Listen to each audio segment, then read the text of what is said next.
Hello, this is Charlotte from Yarns About Yarns, and on this tutorial I would like to do a design review on this beautiful tank top.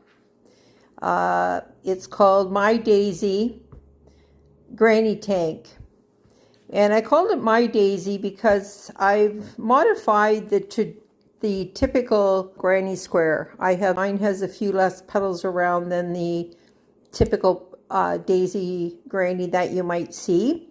I want it to have a little bit more open work, and you can see here that it's got a few less petals around it, a few less clusters around it.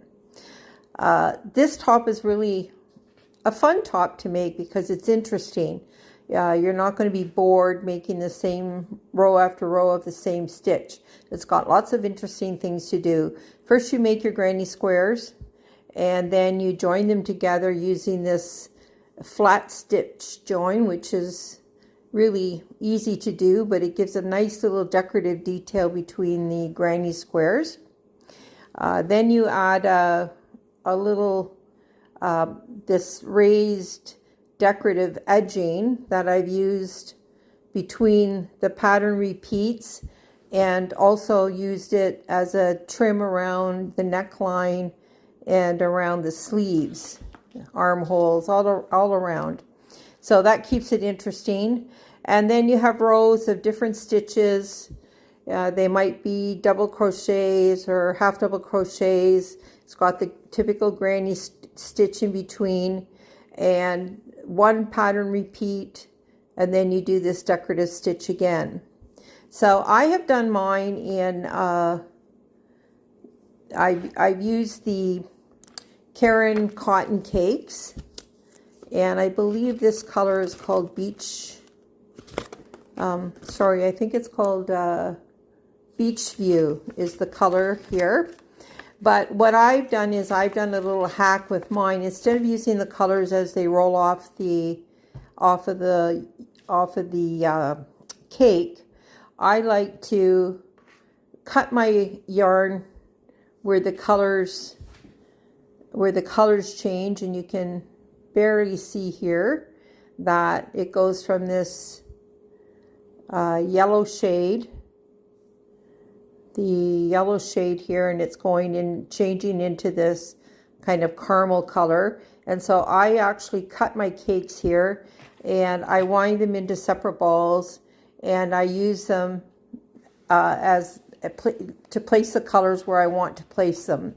And that's what I like about it, is I have the same type of yarn, the same texture, the same content in different colors, and I can use the yarn where I want to place it. Now you can use it as it rolls off of the cake, but what I don't like is I don't like when a color changes midway in a row. Now you can prevent that by starting your new row with a new color versus going halfway. But either way, you can do that. Doing it the way I've done it means you've got more ends to weave in, and you use a little extra yarn. Now you make your, for this tank, you make two panels exactly the same as the front and the back. And there's some nice armhole shaping. Then you join them together at the shoulder seam, and this is a lace-up mattress stitch join that I've used to join them together, and then did the edging around the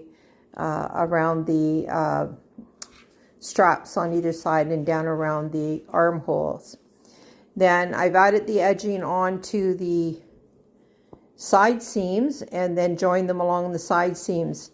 Now for this tank, it is designed that this sort of fits at the waistline, so you've got the grannies that drop below the waistline. So I actually left my grannies open, and it makes for a little nice ease around the body, that you can have this a little slimmer fitting closer to the body, and it gives beautiful shape on any size body. It really looks quite lovely.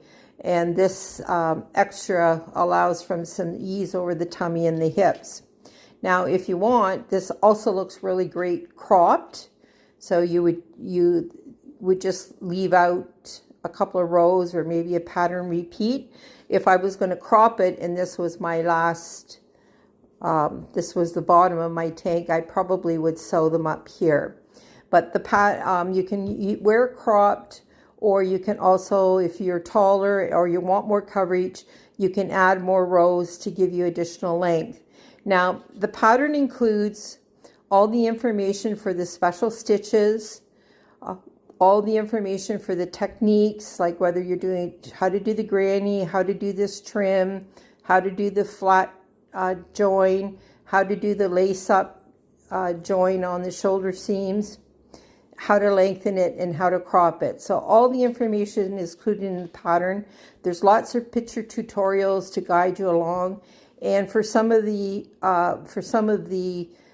techniques, there's also accompanying YouTube videos that are linked in the pattern that you can use to follow. So I've considered this an intermediate design because of doing the granny squares. The stitches are very basic, so even a beginner could do that. So if you're comfortable with working in the round for a granny square, I would say a beginner could do this. It's interesting. You'll not be bored making it. It has a beautiful fit that you'll see on some of the photos that I share with you. And it has the options of cropping it or making it longer. I've done mine in multicolor, but because of the texture and the different stitches, it also would look really beautiful done in all one color. So this is called My Daisy Granny Tank. And I hope you enjoy the design and hope you consider trying to make it for yourself. I hope you enjoy my design reviews, and if you do, please like them and subscribe to my YouTube channel, as I always have new things coming to share with you. Besides design reviews, I have techniques and stitches and how-tos that are all about this wonderful craft of how to crochet that we all enjoy. So until next time, this is Charlotte from Yarns About Yarn. Peace and blue skies.